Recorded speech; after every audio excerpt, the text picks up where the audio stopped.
Just 2 months or 3 months after 9/11, I published a booklet entitled A Muslim Response to the Attack on America. We've got the booklet here. And in that booklet, I argued that the target is Pakistan's nuclear plants and nuclear weapons. I also argued that in order for them to be able to move in and destroy Pakistan's nuclear plants and nuclear weapons, they will have to provoke civil war in Pakistan.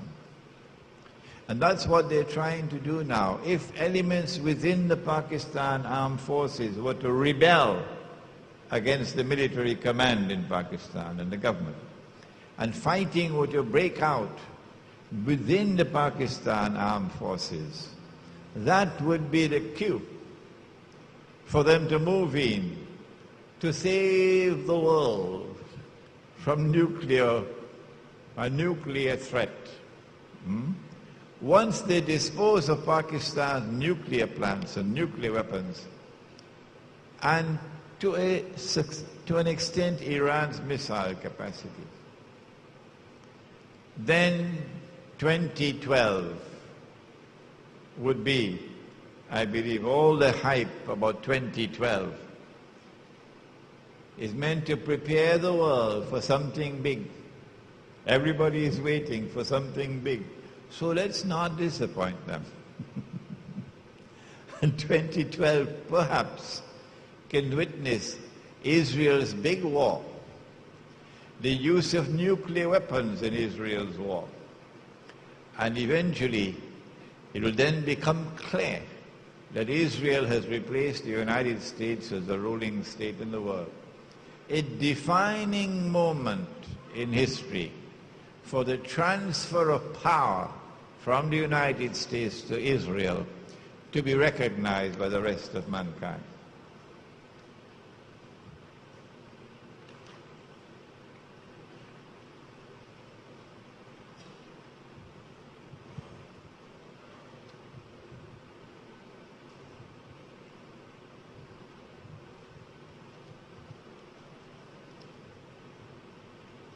No more questions, please.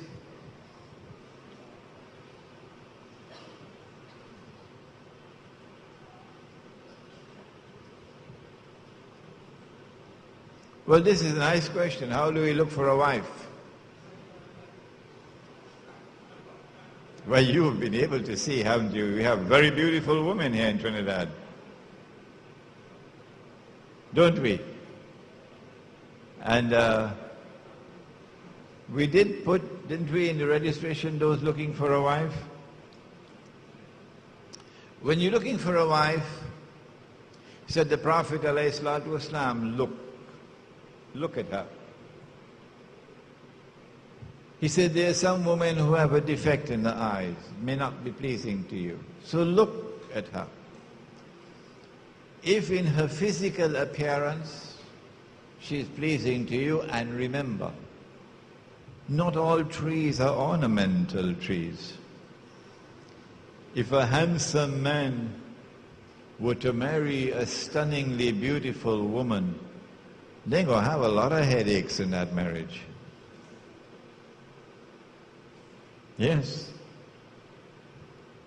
But if a handsome man were to marry a woman who would care for him, then you have a sort of a complementarity there. So look at her and see whether her appearance is appealing to you.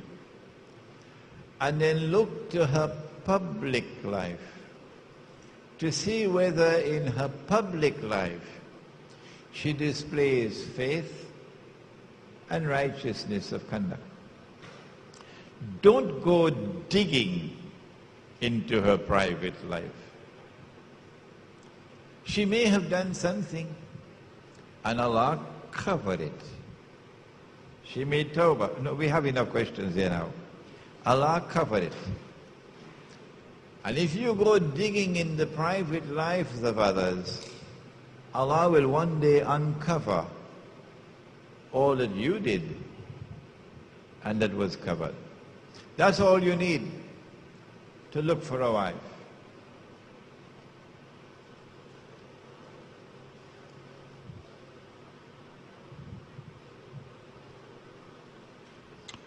When the rabbis asked the three questions and the answers were given to them, how did they respond? There was only one response that we have any data about. Question number one was, ask him about the young men in the cave and the wondrous story, Ashabul Kahf.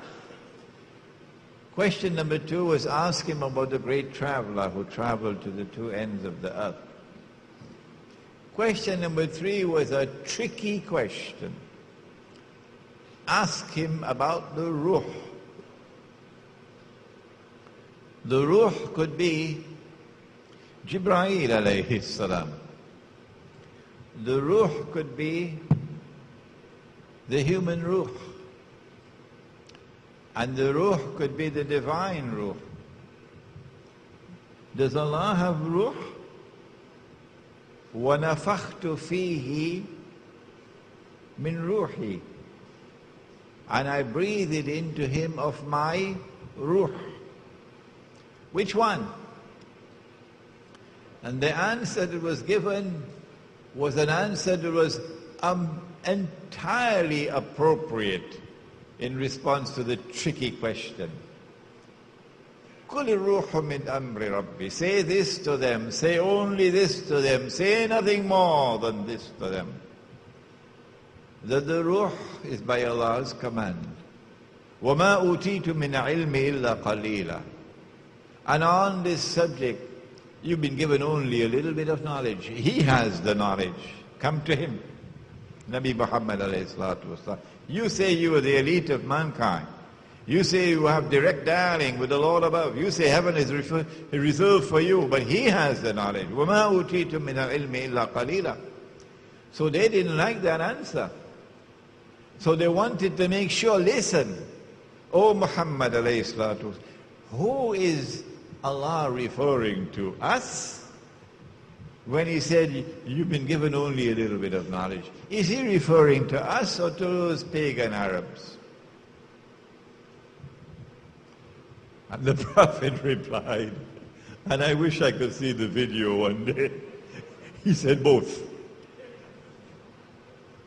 He said both. This is the only data we have of how they responded when the three answers came.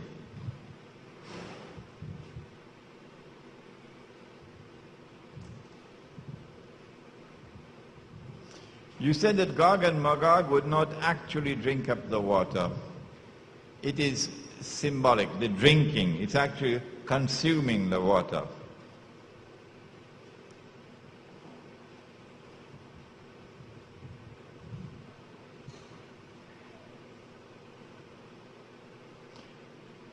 Is it possible that in the same way that the language drinking the water is to be understood and interpreted symbolically, that the entire subject is symbolic? No. The Quran refers to Gog and Magog as entities, concrete entities. And Muhammad alayhi salatu wasalam said that they are human beings, they are Banu Adam, they are human beings.